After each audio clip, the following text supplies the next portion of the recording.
What's up, guys? Rachel Lindsay here, and I am teaming up with your favorite Ringer podcasters to deliver the Bravo drama and news that you've been craving on Morally Corrupt.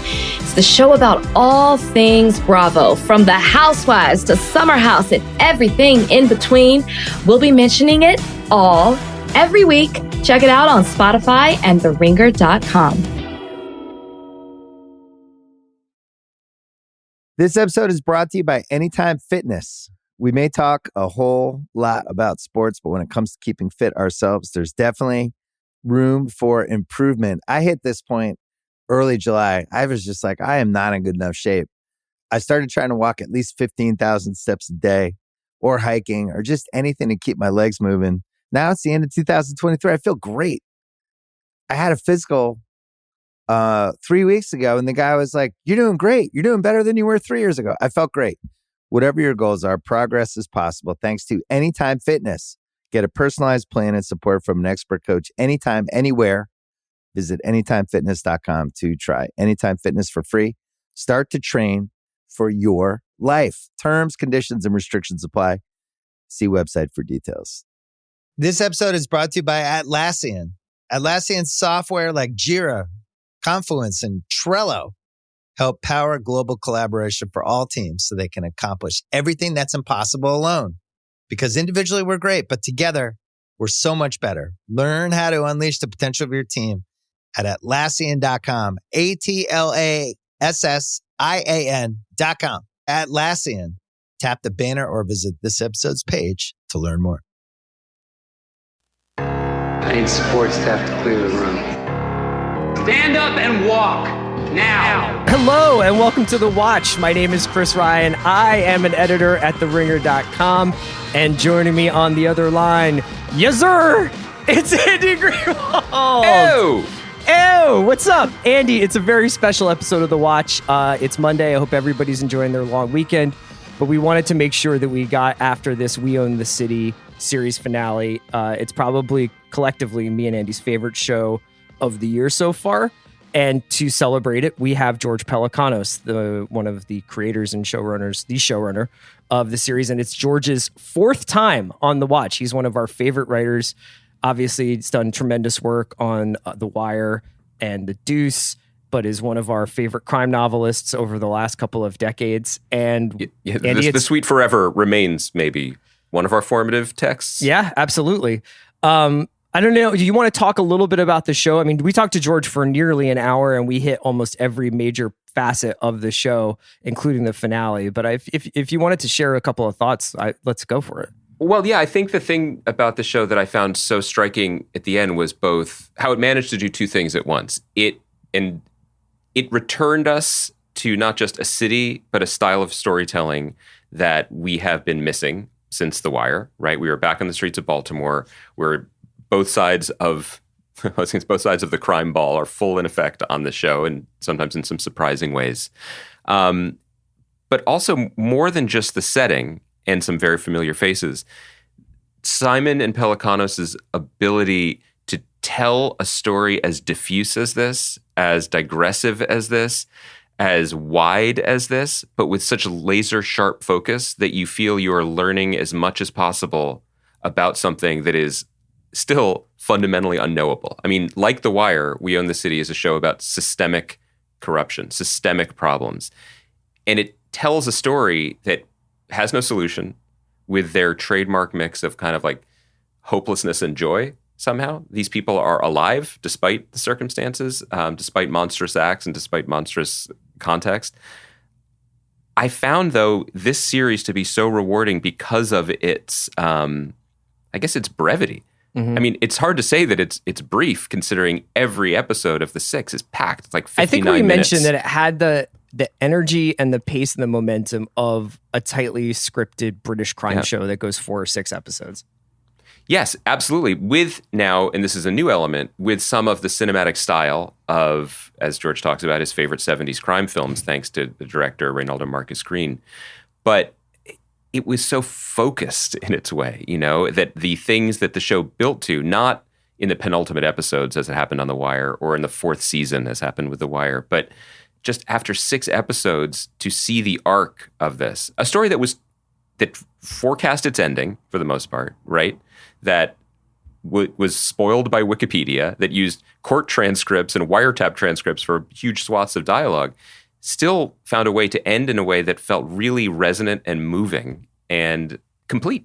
You know, I think I'm really struck by that. It's in some ways it's very tight. It's like it's got like a middleweight's, you know, agility and kind of like it's the way it like dances around the ring. You could say, oh, this is just a very specific Baltimore story about these very specific cops. But I would say that I think that this is a sweeping epic about the ultimate degradation of 21st century policing. And I don't think that that's an overstatement to say that. I think that tracking Jenkins coming out of the academy throughout his time as a beat cop into these plainclothes units and to his ultimate end it's just been breathtaking. And one of the things that I think you and I grapple with a lot when we read crime fiction, when we watch crime shows, when we watch crime films is the tension between how much they romanticize the behavior that they're depicting and basically intoxicate you with the viewer, you the viewer, with the behavior that you're watching. And I don't necessarily want to watch things that are just indictments of everybody all the time. You know, I think that there is a sort of compulsion to entertain no matter what when you're telling a story visually. That being said, I just don't know that I've ever had the intellectual and emotional experience of the crime story like I did with this, where I think obviously like in a very, very small community of people, like the Wayne Jenkins stuff has become meme worthy, and how funny and electric and scary Bernthal's character is in this show and how amazing his performance has become. But you are never not thinking to yourself, this guy's a fucking demon. Like you are just the entire time, just like, honestly, it's just the level of how appalled I was watching this. And honestly, like the way it kind of has changed the way I think about like the systems around us and specifically law enforcement has just been pretty profound. And so it was really exciting to talk to George about all of those things. Yeah, I mean, I love the fact that, I mean, we talked to George about it, but like I think Jon Bernthal's performance is one of the great TV performances of this century. I think it is electric, it is magnetic, it is all-consuming, it is physical. It's just a marvel. But I don't feel any like moral ambiguity. Nope. You know, I mean, you know, like Jaws wasn't named after Roy Scheider's character. You know what I mean? Like Jaws was named after the shark. Yeah, and I don't think anybody got confused about who they were. I'm not saying this. You're not the straw man. No, I understand why he's seductive, but I was not seduced. I understand why he is seductive to other cops around him as a character and in this show, but I didn't find myself. There's no moment of Henry Hill is taking Karen on this date, you know, or something like that. Like it doesn't have that feel. Well, he goes on a date. In the champagne room with an undersized stripper. So I mean, like there's romance in the show. No, I think the other thing about it is that he seems like he has a lovely time at that Harbor Hotel. The Inner Harbor Hotel, yeah, a lot of good stuff happens there. Great meals out on the patio. This is a grown folks show. You know what I mean? Like in a way that I just appreciate so much, and The Wire was as well, but Simon and Pelecanos are a little bit older now too, and are looking at it with their own life experience and the experience of making TV in this city for so many years, as George talks about with us, and having a very confident hand on how to not just pick up like, or, you know, have a dalliance with heavy hitting issues or important civic concerns. Like that's what fuels their storytelling. And they approach this material absolutely like with open eyes and open hearts and open ears. It does not feel didactic in any way, but it feels responsible, you know, which is a complicated word to use when you're talking about art that is also, as we're referring to with the Wayne Jenkins performed character, like this is a very entertaining show. Mm-hmm. But it feels confident and responsible and thoughtful and in control in a way that I really, really admire and appreciate. And, you know, you're referring to the difference when you're talking about the similarities between this and a tightly paced British procedural types of shows that you and I both love. And every year there's like at least one or two that pops enough for us to talk about on the podcast. One of the things that makes those shows ultimately really, really great, I think, is just the craft. Like the people who make those shows and make them well know how to write teleplays. You know what I mean? And know how to be efficient with it in the same way our favorite novelists do. This isn't exactly that, because when given the choice to showboat or, bring the house down with like a third act, whatever, these guys went to the courthouse transcripts or the proffer session transcripts. They never steer things towards drama, even though they are working as television writers, and in the wrong hands, that could be disastrous. It would be disastrous. And it's just not what it is. They're just so good at what they do at this point. And I feel like the show was kind of a gift. We are in good hands with George Pelecanos. So Andy, let's get into our interview with the creator and co-creator and showrunner of We Own This City, George Pelecanos.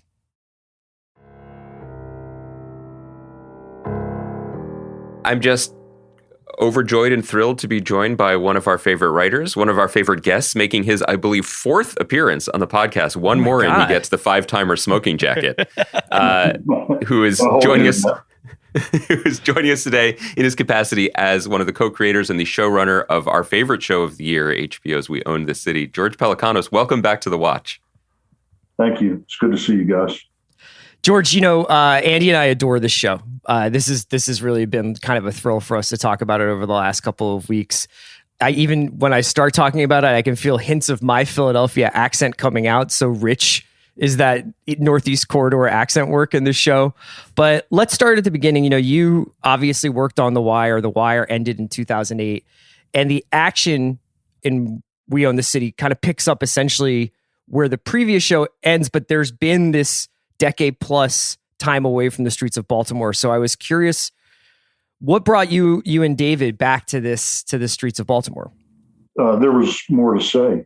And we felt like, we always ask each other, why are we going to do this? Because even though it's 6 episodes and it goes by in a flash, we worked on it for 3 years. It's a long time out of your life to do something that's inconsequential, So for David, it was the continued failure of the drug war.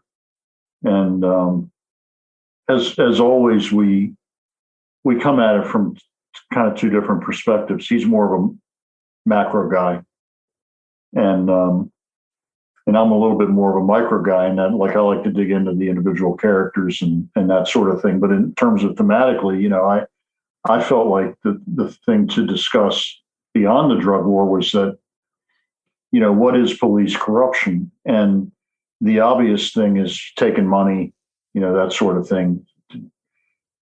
Confiscating drugs and reselling them out on the street. And those are bad things. But to me, the corruption is, let me just say, I live in a place, I live in Silver Spring, Maryland, which is in a very wealthy county, but it's a divided county. And I live on the other side where mostly minorities are. And I see all the time young people being pulled over and sitting on the curb. And sometimes in the middle of winter, after midnight, for hours while we wait for the drug dogs to come.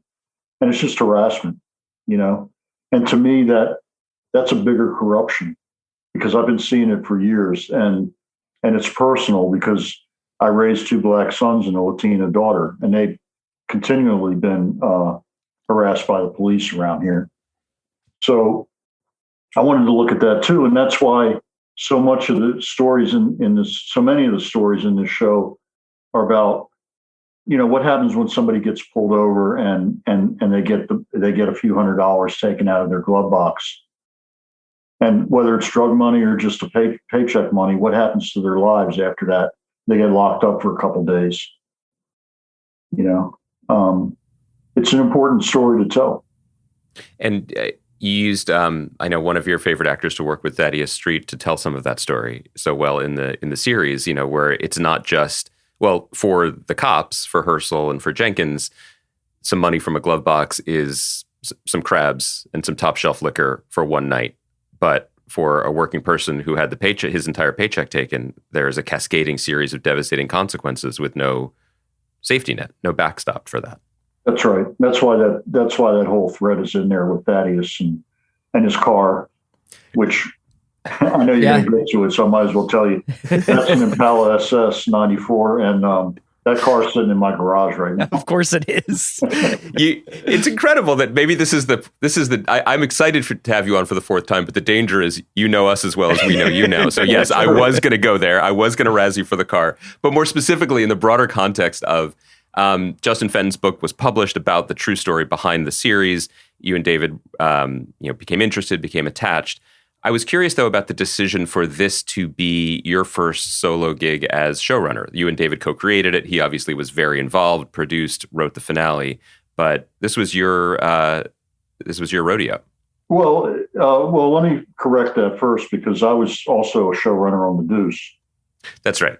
But you were technically co-showrunners on that, or is that just semantics at this point? We were on both shows. I mean, David's my partner, and we split it down the middle. But I got asked first to do this by HBO, and then I said I'll do it if I can bring in my old team from The Wire, including David and Nina Noble. I didn't think I could do it without them. Meaning they certainly brought a lot to it. She doesn't get enough credit, she's and it was just good karma. You know what I mean? So yeah, I mean, I was a showrunner on this, and you've done it. You know what that entails. It's a complete commitment to, your whole life it's 12 to 14 hours a day, every single day. And it's pre-production, it's production, it's post-production. It was great. I loved it because coming back to Baltimore, we were working with crew that we worked with 20 years ago. And for David and Nina, it's closer to 30, because a lot of these people worked on Homicide and The Corner. And what was really gratifying there is we had people who wandered onto set on The Wire. They were teenagers and they didn't want to leave. They were just curious. And we eventually put them on as PAs. And now they're running departments. That doesn't get talked about enough, because how you impact people's lives when you have these shows, right? Especially locally, you see it because it's our home, and you see people grow up, and now they're middle-aged people with families, and the film business has afforded them the opportunity to have a career and also raise their families like that too. So that's pretty cool, man. That's incredible.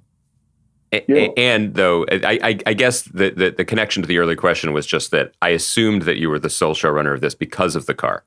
Because of that moment, because I couldn't imagine David ever allowing that much detail of a car to be in one of his shows. So maybe you guys worked it out. When it comes to cars and things like that, he doesn't question anything that I, and he knows too well. And I have my sons with me on the show, and one of my sons is an AD, and the other one's in the art department. So they conspire with me on all this stuff, and we make sure that we get the right cars into the shots. Do we get to ask what David Simon drives? Oh man, he's the most un-car guy. Yeah. Like he's got a Lexus SUV, like the fender is falling off, and there's just scrapes all over it. I'm like, dude, you've got $100 million or whatever you got. Just go buy a car. Like, take that roll of cash in your pocket and start flipping the dollars off. He doesn't care. George, this is a different kind of cop than the ones we follow in The Wire, and they've been militarized. They've figured out how to game the system and how to write reports and how to fend off litigation, and they're addicted to overtime. Were these kinds of plainclothes units rolling around the time of Bunk and McNulty, and why did they get introduced to this police force? They were around, and every city has them. We have them here in DC, the Jump Out Boys, and they roll out, and then they come out of their cars and they put everybody up against the wall. And what you see in the show is they arrest everybody, not just the guys who have the drugs in their pockets. And then they get the overtime pay for showing up in court and all these things that it incentivizes mass arrest. So they've always been around. The difference is that if you go back to The Wire, remember there was a scene where Perkin Carver or they're on a raid and they take a little money, right? Mm-hmm. I don't know if you remember that.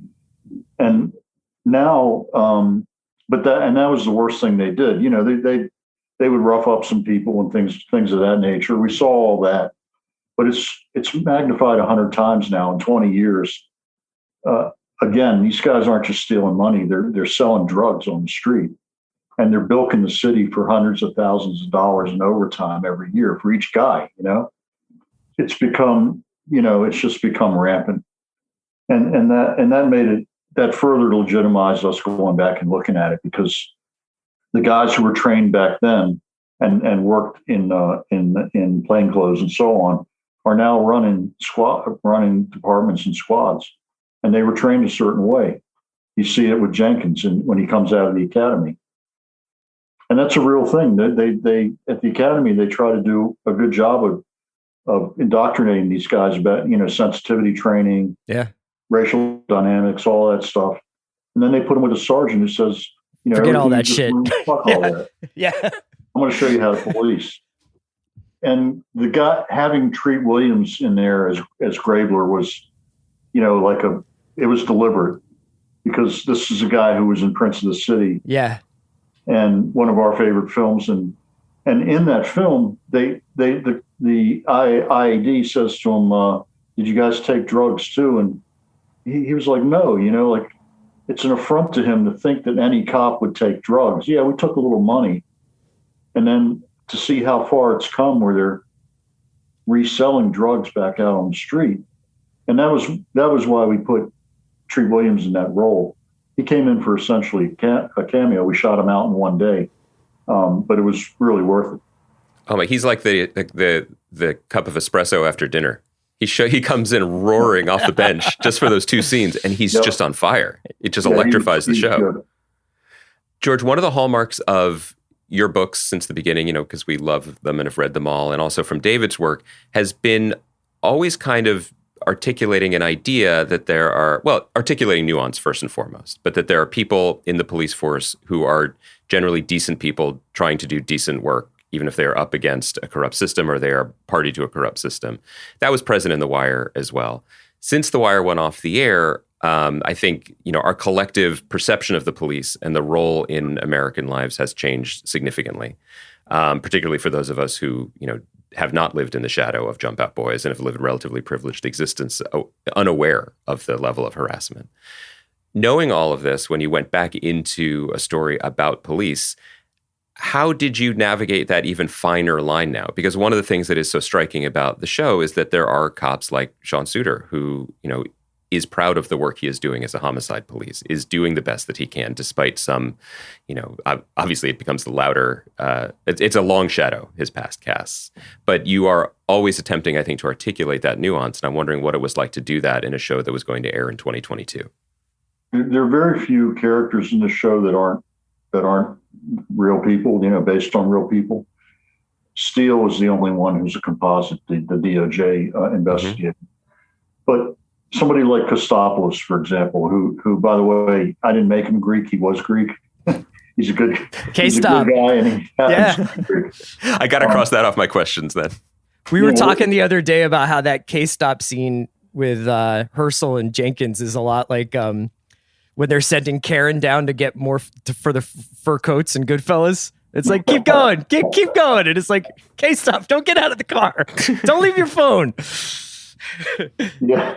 He played that well. I mean, that actually happened. They took him into it was an alley they took him into that we couldn't shoot in, but one cold night, and they said, well, here's a what if, because Jenkins was really grooming this guy, and he said, you don't do that if you have a bad badge on your chest. We don't do that shit. And then he got reassigned right after that. They bumped him out of the unit. The guy who unwittingly, gave them the tracker in the first couple of episodes, they figured him out for being a straight arrow too. And they wouldn't let him hang around when they were doing their dirt. And the guy that she goes to visit out at Lincoln Park, who's been banished out there, that happened also, and these guys that actually stood tall and complained, they either got reassigned or they got put out to pasture. But there was a lot of good cops that were complaining about this. But it went unheeded, as you can see. One of the reasons that these guys were operated with impunity was they were actually doing a good job. On one hand, they were getting guns and drugs off the street, and this was in a time when post Freddie Gray, when a lot of cops stopped getting out of their cars. So it was important for the department to have units like this that were producing, and they knew it. They knew that meaning the GTF guys. They knew that as long as they did A, they could do B as well and get away with it. The choice to depict some of the Freddie Gray stuff the way he did was very interesting to me. That a lot of that, the aftermath of the Freddie Gray verdict, is played through Jenkins' eyes, and it's a moment, interestingly, for him to be a team player, right? Like you see the respect that the other cops have for him for grabbing his gear, jumping in a van, providing food and everything. And then you played it so subtly also with the reaction shots to some African-American cops who are seeing this quite differently, perhaps, than the way he is, as just like a binary, like them against us. Yeah, I think that the black cops were probably much more conflicted about what was happening. And that happens in every, in my book, Hard Revolution, is all about Strange as a young man trying to police his own people during the 68 riots. Mm-hmm. It's fair to say that, and it's not hyperbole to say that Jenkins acted heroically during the uprising in many, many ways. But then that night he went and looted a Rite Aid drugstore for Oxy. Yeah. You know what I mean? And he shows up washes up on Step's door, the bail bondsman, the next morning, and they sell the drugs. So this guy was a very complicated guy. But one thing that since you brought it up, that was fortuitous for us was that, if this squad had been all white guys, then it would have been a different show. But it wasn't. It was a few white guys and actually it was more balanced on black police officers, maybe, 5-3 or something like that. That was a gift to us because then we didn't have to deal with the idea that here's a bunch of white cops who are assholes. You know what I mean? It's not about that. It's about, blue versus the citizenry, what it's become.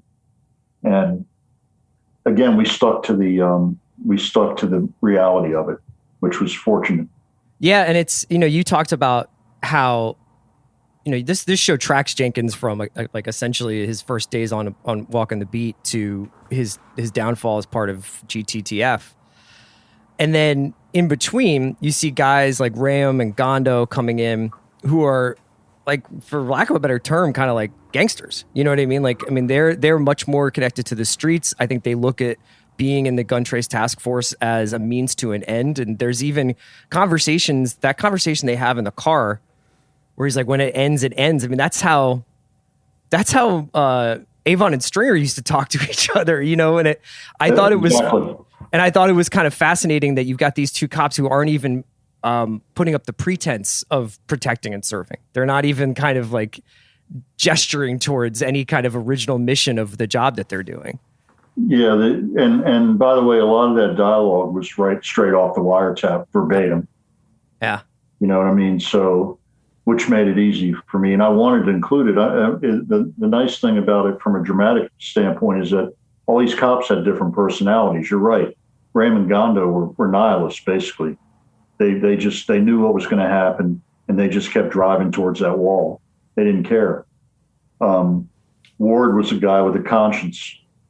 And he really did throw $20,000 away in the woods before he went home that night because he didn't want to take it into his house. And then Jenkins was a family man. He would leave a raid or a crime scene to go help his kid out or go to a football game or something like that. He also had women all over the city. The dude was very complicated. And I don't think to this day, you guys have seen all the episodes. He's bewildered at the end. Mm-hmm. He still doesn't understand the import of what he did, and he's in denial of it. Purcell as well. Both of those guys were the two cops who didn't talk to the FBI. They got the longest sentences. And from jail, from prison, they're still protesting their convictions and saying that they were innocent. They continued to. I know I'm going to clear space in a moment for Chris to talk about Jon Bernthal with you directly, because I think it's really all he wants to talk about. But staying with this idea about Wayne Jenkins, the actual person, then also as depicted on your show, there's a moment in the finale that I kind of can't get over. I've been thinking about ever since I watched it, which is the scene where he's with two of the other cops and they're getting drinks. They're at the strip club, and he's just saying that he's not a dirty cop. And the other guys are looking at him like, "Are you insane?" And he's insisting that he's a good person. And it just reminded me of this moment that we're living in, where on the right, in the American right, the worst thing in the world is to be called a racist. You don't examine your behavior. You don't have any empathy or consideration of where this is deriving from. It's just that, how dare you besmirch me because I am a good person? And the resentment and grievance and just, the wall that goes around anyone who is accused from the outside of anything. It's a powerful scene in your show, and speaks so much about the core of this very complicated guy. One of my favorite scenes is after they rob the car wash, and he's in the car with Sean Suter at the end of the episode, and he says he's trying to talk Sean into taking the money, and he says, why shouldn't we, for a city that doesn't give two fucks about us? Mm-hmm. And he said, I can't, a folded flag's not going to feed my babies. And it's his rationalization for it. And in a way, it makes sense. I mean, I'm kind of proud of the fact that we let these cops make their case. Purcell does the same thing in the bar with Nicole Steele. Says, I got a complaint. Show me a cop that doesn't have complaints. I'll show you a cop who doesn't get out of his car. Yeah. And then the last scene where we go back to the academy, and he's talking to and it's all the guys in there that we've seen. That was David wrote that. I didn't know he was going to write it. It wasn't something we beat out in the writer's room. He just, delivered it to me. And I think it's really extraordinary. I hope he doesn't listen to this, because I don't want him to know that, I'm giving him all this praise. But but you knocked his Lexus, so that's okay. Yeah, I did put his Lexus down. That's shit wagon. He's got to do something about that. But it worked. And you don't know if something like that's going to work when you write it. You have to film it. And I think it really worked, because that was all in Jenkins' head. These guys still look at him heroically, when in fact they all turned on him. I mean, there was a critic who said was unsatisfied because the cops, they started talking as soon as they got into the proffer sessions with the FBI, and that's what happened. It's part of the story. They all turned on each other. They sang. Yeah. And it's interesting, because they were thick as thieves, like when they were together, brothers in blue. But as soon as they put the bracelets on them, they started talking. My impression from your show is that the cushiest job, maybe on the whole East Coast for a couple of years, was being one of these guys' defense attorneys. You could just sort of they don't ever talk. You could just do your Headspace meditation app while these guys just sang the entire symphony for the FBI. I think Ray was the one who's like, "Why am I paying you $500 an hour?" I want to get to Bernthal, but first I wanted to ask you a quick question about one of the formal one of the choices you guys made while making the show, which is this, I don't know, like almost this, it's like this intuitive kind of wandering timeline, the way that you treat chronology in this show, and how it jumps from year to year, from incident to incident, and often unites these moments more thematically than narratively. So it's like, it's important to understand Jenkins, but at the same time, some of it's coming out of interviews with other characters. Some of it's coming out of these documents that you kind of reference on the screen. I understand what it did to me as a viewer, and I understand the cumulative effect it had on my understanding of this story. And I thought it was profound, honestly. Can you tell us a little bit though about how you approach the timeline, the chronology, and the narrative of this show? I think my recollection is that, we wrote the pilot together, I'll call it the pilot, its first episode. And the idea was that it was going to be chronological from then on. Or we would go back and it would be chronological. But we made the decision because if it had, okay, first of all, this is a national story. It just about a lot of people would know watching this how it was going to end, that these guys were going to get caught and sent up to prison. We didn't want to train the audience to watch that show because it's not about, it's not like The Shield. Shield's a great show, but this isn't really a show about corrupt cops. It's about the why of it. How does it happen? And the only way that we could show that is by jumping around in time effectively, and by taking away that element from the viewer, like, oh, this is a thriller, I want to see how they get caught, and putting in the forefront of it is how did the department evolve? What happened within the department to allow the squad to operate? It wasn't easy. I mean, it was the most challenging thing we've probably ever done. In addition to having to stick to the facts and not get off of that track. And the show, even though it was written that way, the show really got made in the editing room. Yeah. Like, we made a lot of changes in the editing room. And I think post for this show was about 4 months for 6 episodes, which is a long time. But that's where David and I, and Nina was there too, that's where David and I had the most intense discussions about what we were going to use, where it was going to go. And it was really difficult. And I have to also include HBO, and I'm not blowing smoke up HBO's skirt, but they gave us that's where their notes were really coming from, is they kept pushing us to make it more palatable, the timeline. And their notes were good. And David came up with the run sheets for Jenkins, which was effective, I thought. We're working with an effects house. We finally figured out how to put that over. Yeah. It was a lot. It was a lot, This episode is brought to you by Mint Mobile. New Year's resolutions are fun the first couple of weeks. Then you kind of maybe conveniently forget about them halfway through January. No shame. It happens to us all.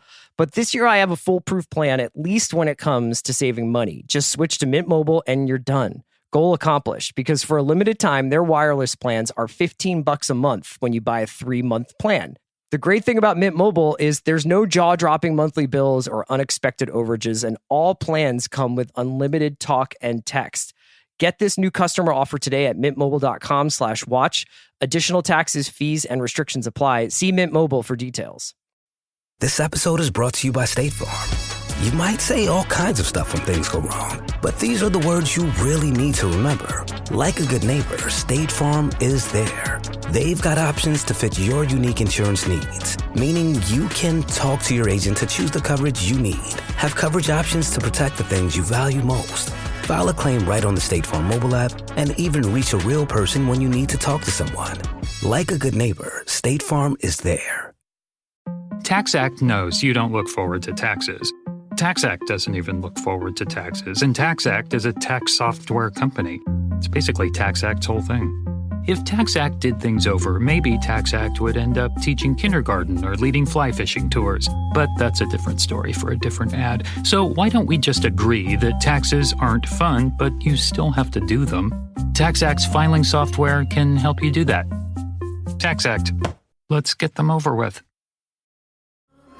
This episode is brought to you by the new true crime docuseries American Nightmare, only on Netflix. In 2015, the Vallejo, California Police Department received a strange phone call about a kidnapping. But when the truth is stranger than fiction, you won't know who to trust or what is real. A fast-paced true crime thriller with cliffhangers at every turn. Watch American Nightmare now, only on Netflix.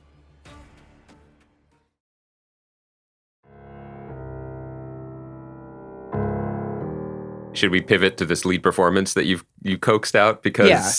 So, Dana, George, I just have to mention that I had Jamie Hector on a couple of weeks ago after episode 3. And I asked him what it was like working with Bernthal, specifically in the car wash scene, but just in general. And he was very, very complimentary. And he was like, he was always moving. And I got this impression of this guy who almost must have been a force of nature on set because he's such a force of nature on the show. That's not as much of a question as much as it is. I think it's one of the most incredible performances I've seen on TV in recent memory. Did he show up with Wayne Jenkins in his head and doing his voice, and was it just fully formed? What was the process like working with Jon? Well, he was always working. So he came early to Baltimore, and he started making relationships with the police. We had this guy Dre on set that was he was in the GTTF, and he looked up to Jenkins, and because of what happened with Jenkins and all them, his career sort of got derailed a little bit because they broke up. They killed the unit, and Dre is a diehard cop, thin blue line guy. He's got a show called the Razorbacks, which is the unit. These guys that are all big tough cops, right? And he made a relationship with him and his friends, and a lot of those guys end up in the show. Dre's in it, but also the guy at the car wash who has that exchange with Jenkins. That guy's a cop. The guy who he's riding with when he beats the shit out of this guy on the stoop, that guy's a cop. We used a lot of active duty cops in this show, and so Jenkins, Jon was always working beyond what we offered him, and we always offer, we'll put you in contact with the police and do some ride-alongs, that kind of thing. He didn't really take us up on it. He did all this stuff on his own. He was super prepared, and he brought little things to the scenes that honestly I didn't know about. I remember one day, and he was testifying in court, and he came wearing a vest that said police on it. And somebody came to set and said, no, they would never wear that, in court. And we got to get costumes, like calling out for the costume department, like somebody had messed up. And Jon pulls a Polaroid out of his vest of Jenkins wearing that very vest in court when he was testifying. Like he knew and we didn't know. You know what I'm saying? Yeah. His physicality is just so incredible. The name of the show is We Own the City, and he embodies it. The width of his walk, the way he wears those Ravens shirts, like he is someone in a just way. The way he I love when he's doing the Roger Rabbit out in the street. Oh my God. But even like the way he litters, like the way he just like throws bottles around, like he just doesn't give a shit. Exactly. He's like, I don't give a fuck. He throws that bottle before he goes into Bail Bondsman's office. You hear a break. It's like, he's a cop. You know what I mean? There's nothing I can't do. And that was his, Jon's not method in the sense that you couldn't talk to him when after you yelled cut. Like, it's not like he couldn't approach him. But he was ready, and he had ideas, and he wanted to do things certain ways that a lot of showrunners don't like, but I like it if it's coming from a place of knowledge. You know what I mean? And that's where he was coming from. His suggestion, I didn't let him do everything, but his suggestions were almost always good, and we used a lot of his ad libs, which are hilarious.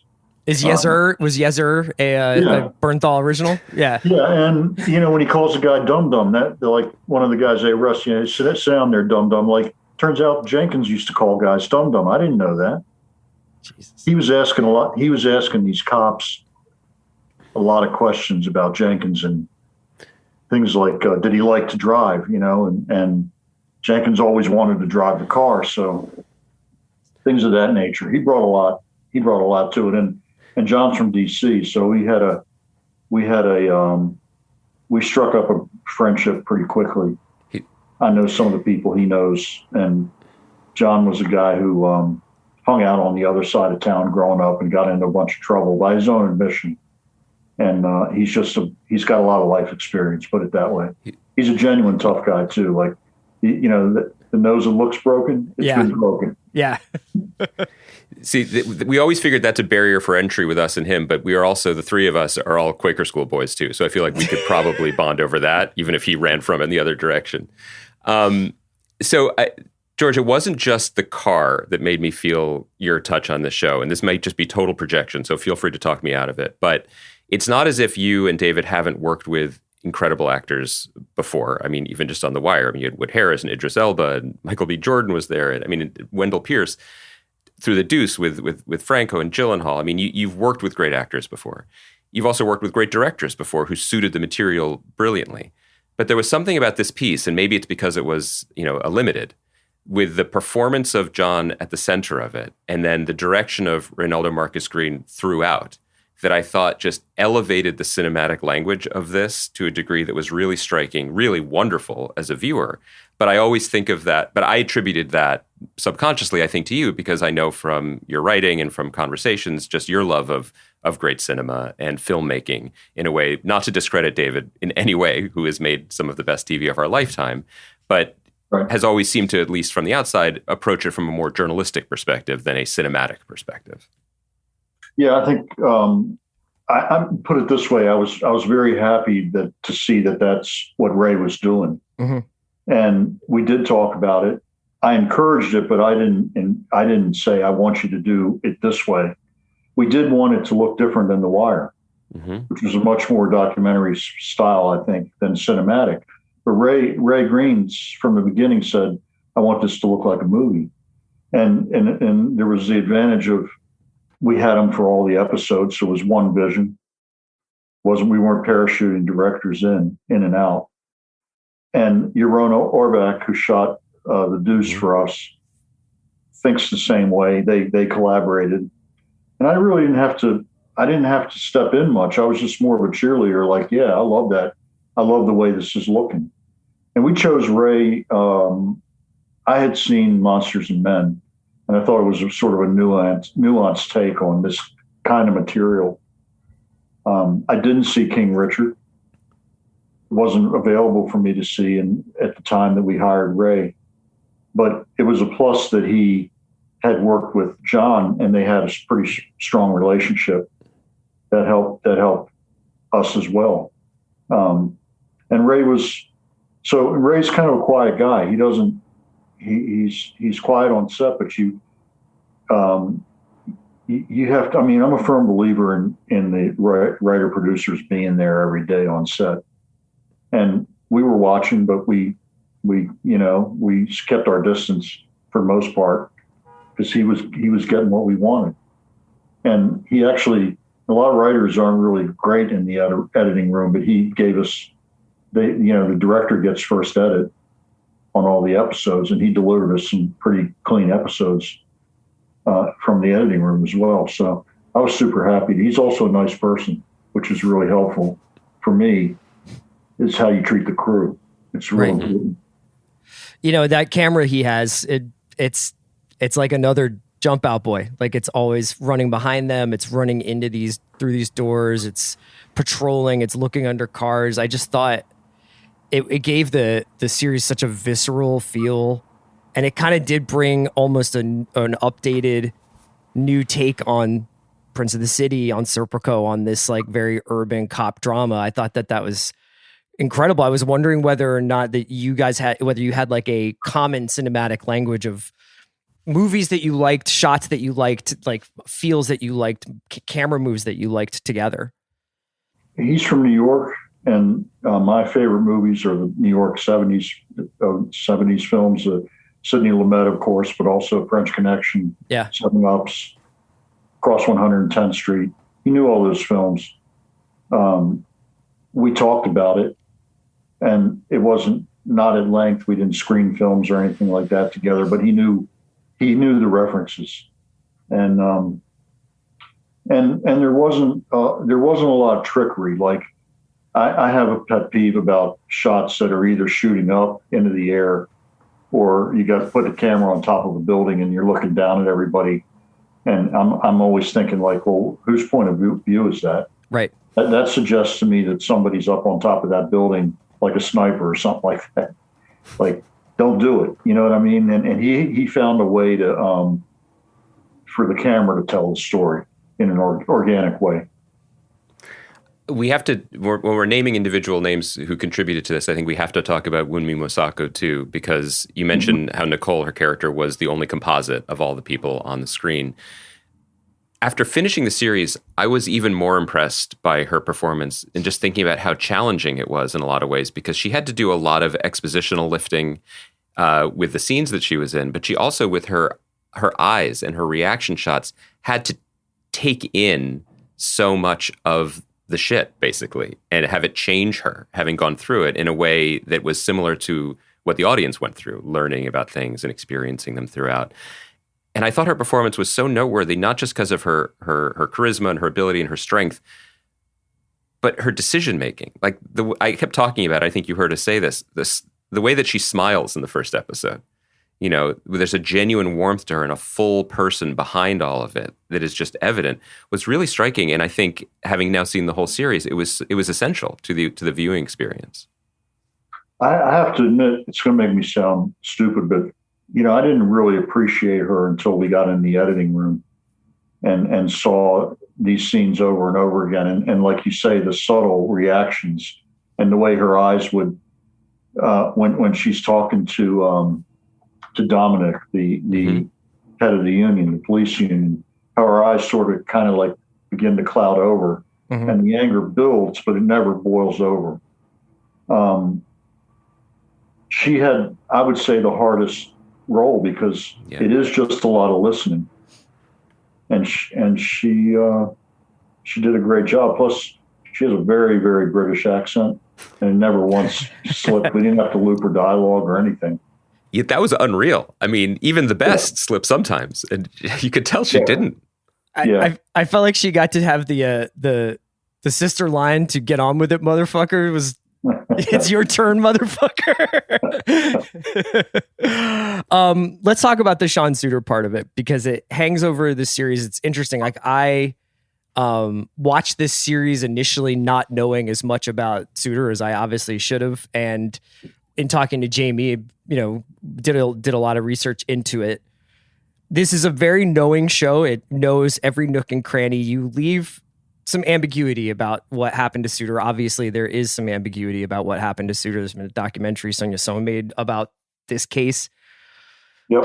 How did you, what kind of approach did you take, especially to those final moments of Suiter's character? Because there is a degree of mystery about it. Yeah, it's a good question. First of all, we did a lot of research beyond what was in the book and what was reported in the newspaper. And David used his relationships with police officers who were, homicide detectives who were involved in investigating his death internally. And we know some things that the public doesn't know. Okay, that's all I'll say there. But to be respectful to the family, we made the decision to not show anything that wasn't actually seen. We didn't deduce things and then just decide to shoot it that way. The way we decided to shoot it was, there was a camera on one of the houses on that street where he died, and we have the recording of what the camera saw. So we shot that. But when he disappears into that lot, and by the way, we shot it in the exact location where he was killed, which was it was a triggering thing for our crew. And the camera saw him pacing back and forth behind his van before he went in there. Now, if you know from where he is, from his point of view, that's an open view into that lot. If somebody was there, they would have seen him standing there pacing back and forth, a police officer, obviously, which is one of the big things that leads us to believe that there was nobody there. Mm-hmm. Also, his partner that day, Bomenka, it only took him 8 seconds from the time the gunshots went off to him finding Sean shot in that lot. And there was nobody there. Also, there was gun smoke hovered around him. Had there been somebody struggling with him and shot him, that gun smoke would have been dissipated by the action of the guy running away. There's a lot of things that lead us to believe almost 100% that he committed suicide. But we only wanted to show what we know. When I said almost 100%, we only wanted to show what we knew 100%. Yeah. How does that inform Jamie's performance, you think? I mean, because he's got to know, right, as an actor. I mean, I suppose he can make a choice. But when you're playing that on the day of, and when you're talking to him about what this guy is going through, I guess, I mean, it's possible for an actor to say, this is still a mystery and that. But like, I was wondering about the absolutes that have to happen on set with an actor versus the absolutes of what you might depict on screen. Yeah, so you take a show like The Wire, where we were writing as we were shooting, mm-hmm. and the actors didn't know what was going to happen until the script dropped that week. And we never told them, we didn't tell Idris Elba that he was going to be killed until that script dropped, episode 311 in third season, which effectively is like you're giving the actor his pink slip. Yeah. And the reason we didn't tell it is because of exactly what you just said, is we didn't want the actor to telegraph his performance, knowing that he was going to die. We didn't have that luxury with this. Jamie knew exactly what was going to happen, and it was in the news. And there were some interesting moments. There's a scene where he is on a call for a homicide scene, and he goes into this lot, and the lot was very similar in dimension to the lot that he would eventually be killed in. And I went, and Jamie and I both saw it. And there's just a little moment there at the end before he walks out of the lot that he kind of looks around. He's foreshadowing his own death. Yeah. I mean, it's an amazing performance. It's so still, it's so quiet, but there's so much underneath the tip of the iceberg there.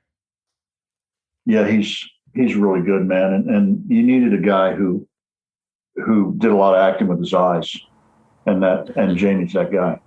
So George, with this, as you said, this is over 3 years of work and commitment for a truly tremendous result.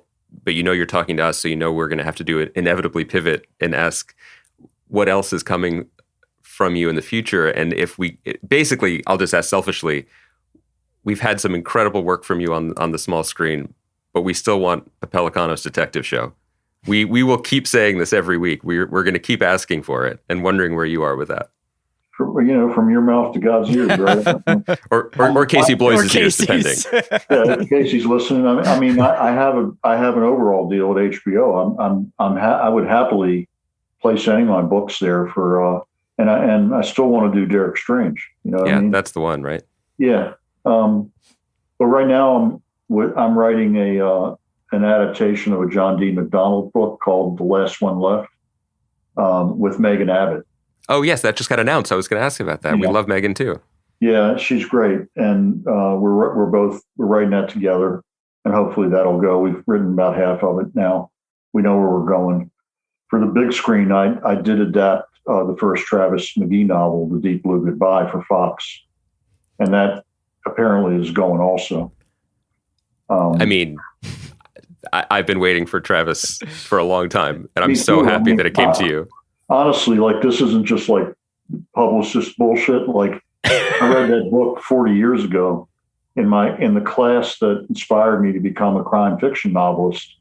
And 40 years ago, when I was, 20 years old or 21, whatever it was, I said, I want to make this movie someday, having never done anything. I hadn't written any books, any screenplays.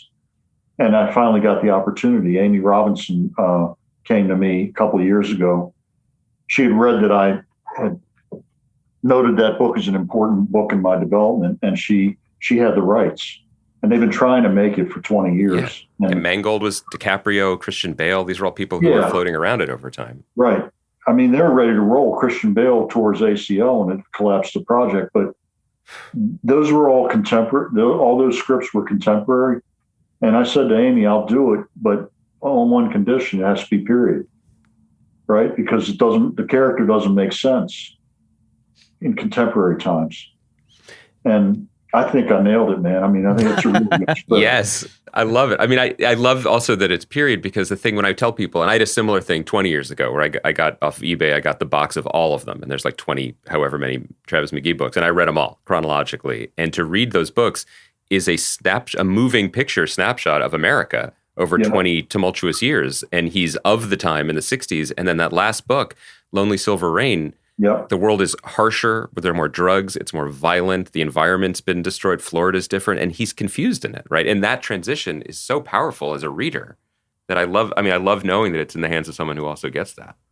Yeah, I often wonder if McDonald didn't know he was going to die. He went up to, I think, Pittsburgh to get a heart operation, and he died on the table, I believe.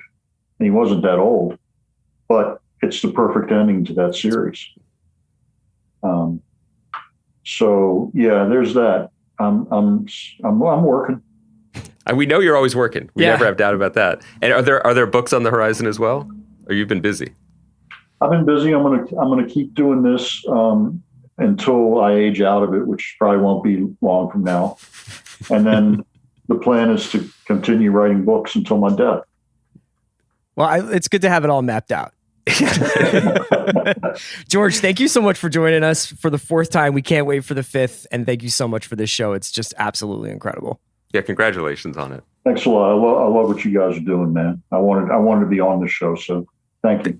Well, also, George, like, this is a moment. Sorry, Chris, I know we're done, but we have to revisit just that, like, I think you referred to Chris as the little guy with the camels, which we want to call him now. I'm going to call him that from now. Yeah, we can let the... Okay, so just to set the scene, we have now 3 or 4 times told an anecdote about you from our perspective. I don't know if we've ever given you the floor, and I think you've earned it. Okay, thank you. So you guys are stuck on this thing. I was doing a book tour 20 years ago. And I came through. Was it LA or San Francisco? It was New York. It was New York. It was the was Lower Union Manhattan Square. Barnes. It was no, it wasn't Square. Square. It was lower, I think. It was like the 23rd. It was like Chelsea. Okay. All right. So but who's remembering? Who's counting? First of all, I didn't say the little guy. I said the guy who smoked camels. There you go. But Chris called me grandpa. That's what really got me. No, that's not what happened. And I am. Hey, by the way, I'm a grandfather now. But I was 42 years old there, something like that. Anyways, so back then when you did a book tour, you did like in 30 days, you did like 28 cities. So every day I'd get up. Usually I have to get up at like 5 and catch a plane to somewhere else. And you guys who came in, I knew who you were, but I didn't know you guys. You wanted to go out and drink and watch basketball. I mean, to be clear, you knew who we were because of our energy. Yeah. We were nothing. Like, we had not done anything. We were just super fans. But you could tell we were, in Pelecanos parlance, we were still in the Nick Stefano stage of our development. And you were late book Derek Strange. Okay. We get that now. But at the time, it was just like, this was meant to be, man. The tournament is on. It's March Madness. I know. And all I wanted to do was go home and drink a beer and watch the game. Game, so that I could get up because when you're on a tour like that, one night of debauchery can sabotage the entire book tour. And I didn't know you guys well enough to know, like, you're going to go to a bar, you're going to start buying me shots. Yep. It's hard to turn them down. Look at Chris saying no. Yes. We are speaking to you now safely from a pronounced one beer while watching TV stage of life. I was shaking my head because I was like, shots were light work back then. He would have been lucky to get off his shots. We would have been running the Princeton offense by the end of the night. You know what I mean? You were nice to us, I think, is our takeaway. It was in no way mockery. We were that guy's got it figured out. And we're not there yet. Yeah. And we're still not there, but you're still setting a course for us, which we respect. All right, we're square now. Okay. I'm glad we gave you your opportunity for a rebuttal. George Pelecanos, thank you so much for doing the watch, man. All right, thanks a lot, guys. Appreciate it. Thanks, George. Hope to talk to you again soon. Take care. Okay, bye.